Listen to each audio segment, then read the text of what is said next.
G'day Guardians, it's Matt here, and in today's video, I'm going to be showing you how to quickly farm master level Wellsprings. If you're looking to craft any of the 4 Wellspring weapons yourself, then farming these are absolutely crucial so that you can get their patterns. Both the Father's Sin Sniper Rifle and the Fell Taradiddle Bow require 3 deep sight resonance extractions, and both the Tarnation Heavy Grenade Launcher and the Come to Pass Auto Rifle require just 2. It doesn't seem like many, but don't be tricked. Our fire team farmed master difficulty for a couple hours, and most of us only dropped either 1 or even still none. That's because you fight the RNG chance of dropping the weapon, but it not having the deep sight resonance, of course. It's pretty important to try farming these daily since each weapon is associated with the daily rotating boss, but eventually will become a lot less tedious when you start acquiring some of these deep sight resonance weapons. To access master level Wellsprings, you need to have the upgrade with Finch over on the Throne World, which unlocks when you reach rank 18 with him. There's plenty of quick and easy farms on the internet to max his reputation out within an hour or 2, so I'd recommend checking one out because you can't actually fly into this activity if you don't have it unlocked. The fire team leader won't be able to launch it. So, to farm these weapons in order to get their weapon patterns requires a fire team of 6 who are fairly kitted out and are somewhat familiar to challenging content in the game. This is how you can avoid 20 plus minute runs on LFG and start farming them in under 10 minutes like you'll see in this video. The regular difficulty of Wellspring offers these weapons at an uncommon drop rate, but running it on master difficulty gives them a common chance of dropping, so that's why we're focusing on that one today. Master level also drops Ascendant Alloys 2 for high-end weapon crafting, which is just an added bonus to this. The gameplay in the background is from a day where defending was the objective and when Xeric the Light Flare was the boss. While each attack and defend days have 2 different bosses, the premise and loadouts behind the team composition stands across all 4 Wellspring days. The only thing you'd adjust across the fire team for different Wellspring days is the different champion mods and who's covering which type of shields, etc. In our fire team, we found it best to have a team composition of 2 of each Guardian class, 2 Hunters, 2 Titans, and 2 Warlocks. Both Warlocks were running Phoenix Protocol so that we would have a Well of Radiance on cooldown.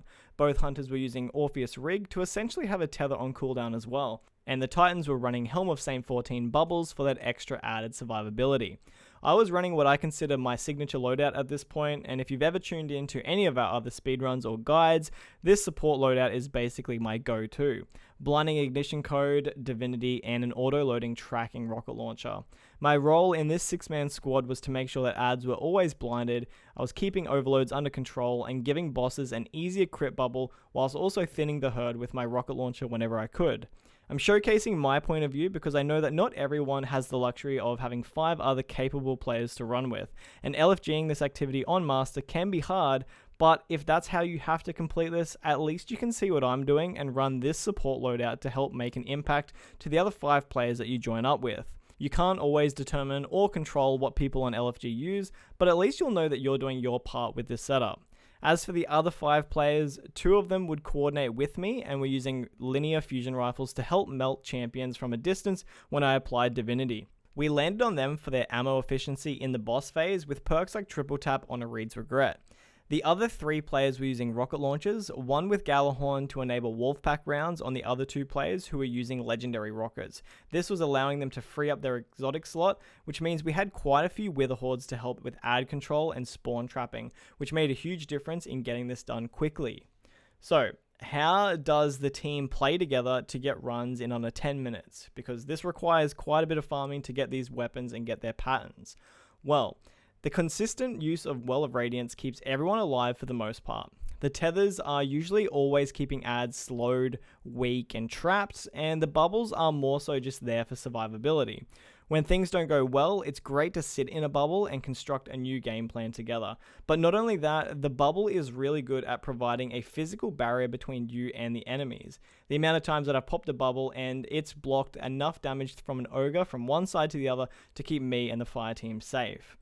The other thing here is that communication is absolutely key, especially players like myself in a support role. I need to make sure that my other 2 players with the linear fusion rifles are ready when I put Divinity on champions, and my fire team has trust in me to keep all the new waves of enemies blinded so that we can constantly move forward.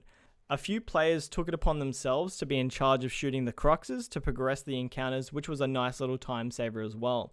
But for the most part, it's about having a unified approach to the team composition, making sure each individual loadout contributes and complements the others. Most people were running the Volatile Rounds mod from the Seasonal Artifact, as well as Reaping Wellmakers, Well of Tenacities, Elemental Charges, and Protective Lights all over the place. Most of the team were generating so many Void Elemental Wells that it really benefited everybody. The other variations in this would be that some days we'd cycle in and out different utility weapons like Ariana's Vow and Arbalest to help with those anti-barriers and different shields. Some runs we'd stop and we'd just take stock of what worked and what didn't, and approached each other's loadout with humility, offering suggestions and solutions to help assist us getting faster runs. It's all about working together. Other than that, the rest of it is just practice. Before you know it, you will be swimming in those Wellspring weapons with red borders on them. I found that we were having much more success running the Master difficulty with it being a common drop, but also that the weapons were dropping with red borders more often.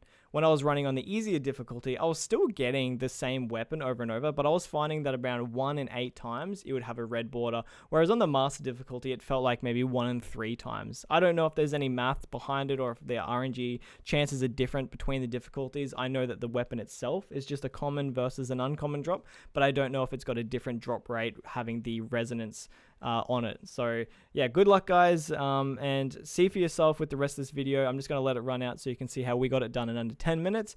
But other than that, take it easy guys, and I'll catch you on the next one.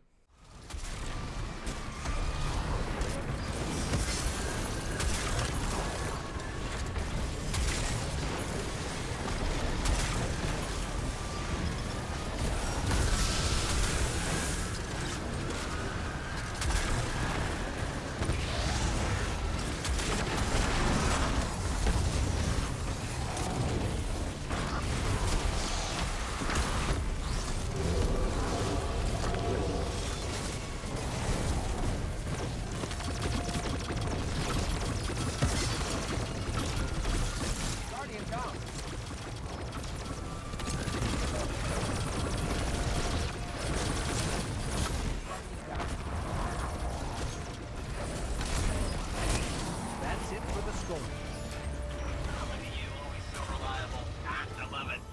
Keep it up, hero.